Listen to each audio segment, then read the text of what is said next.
pornim la drum. Bună seara! Facem vlog. Sunt pe Conquering G2 Pro.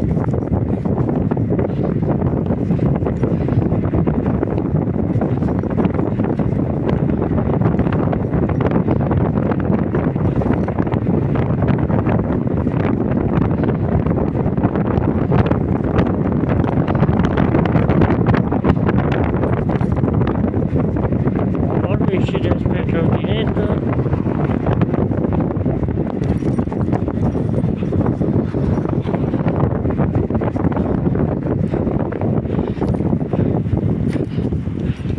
Mergem la garaj să luăm noul scooter.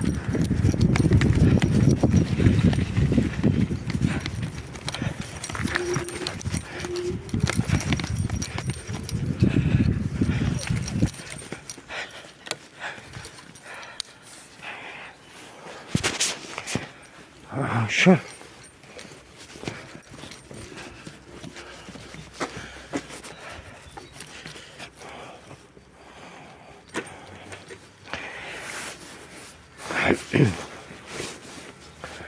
Deschidem garajul.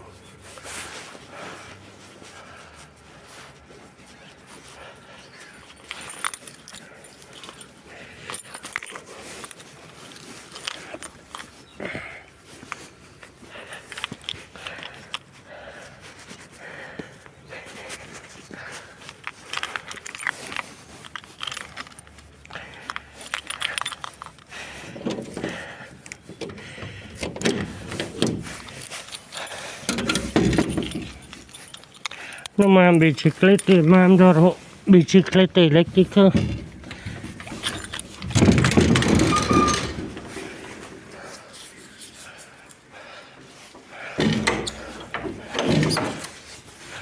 L-am dat pe chiriaș afară din garaj ca să am loc. Acele 9 scooter. Ăsta e vechiul, ăsta e nou. Toate bicicletele le-am donat și acesta îl voi dona.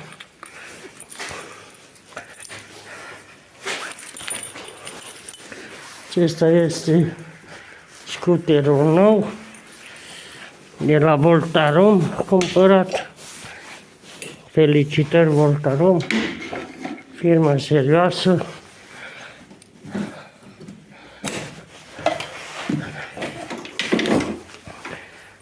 Așa.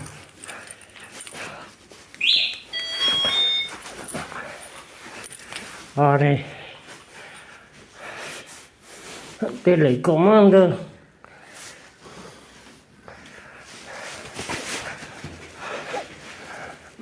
E seară, mă duc la antrenament.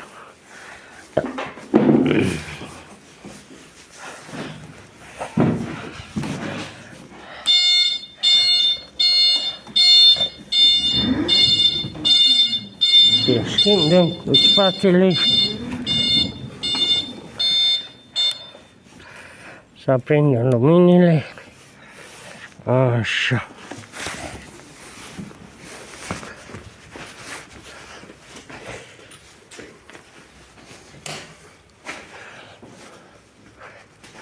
Soacră mea avea chiriaș în garaj, dar am evacuat că nu mai aveam loc.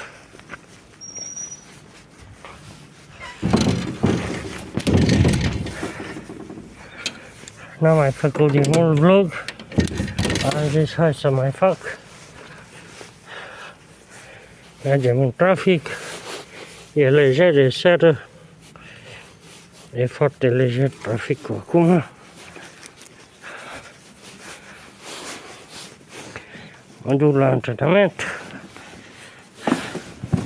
Joi am concurs, naționalele se țin aici la Reșița.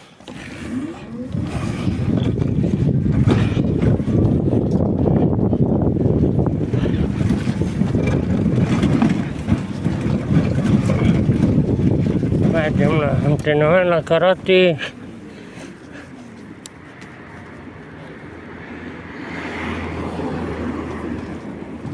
N-aveți de ce.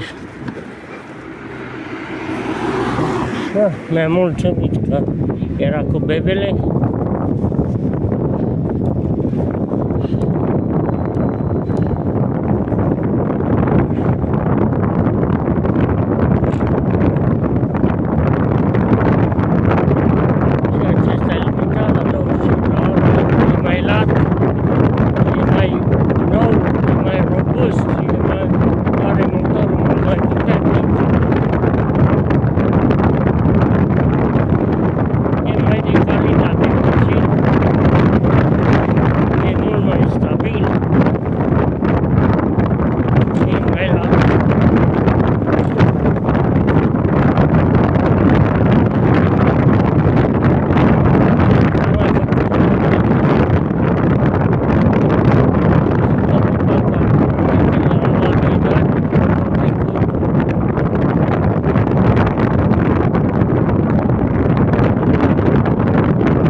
Am înțeles că ăsta are două rânduri de arcuri pe spate,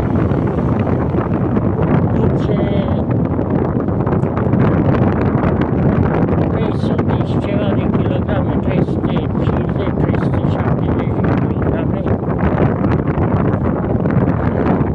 A fost 9000 de lei cu acte, azi a mers cu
despre trotinetă, eu un Kukerin G2 Pro cu șauă ca să am stabilitate mai bună.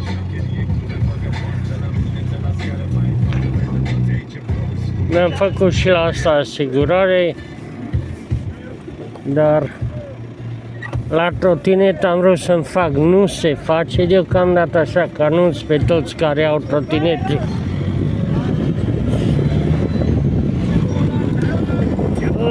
Cocalarilor!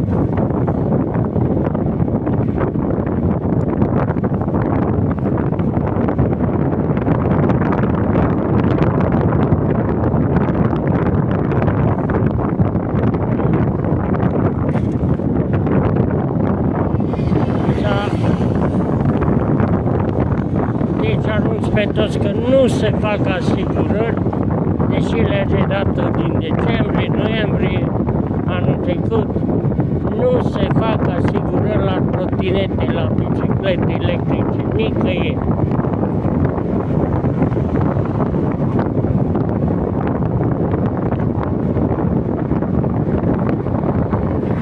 Așa că nici de amendat nu ne poate amenda, conform articolului de lege scrie că se sancționează vehiculele, dar trotineta nu este vehicul. Deci merg eu acum pe scooter, da, ăsta e vehicul electric. Alea nu, adică scrie legea autovehicule, ăla nu-i autovehicul trotineta, e vehicul electric.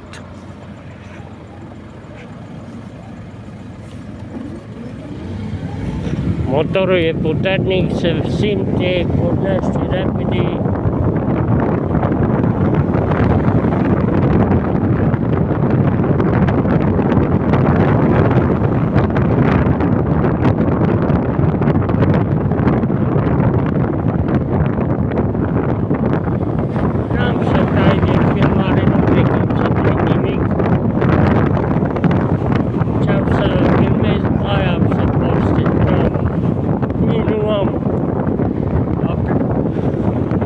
Program de blurat sau ceva, nu am așa ceva.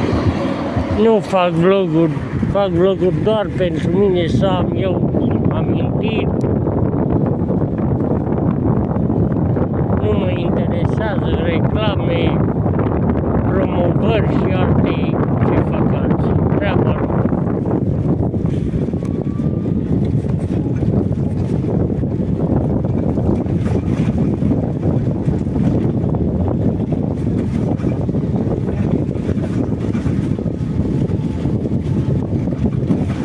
Și aici am încheiem vlogul, asta e sala.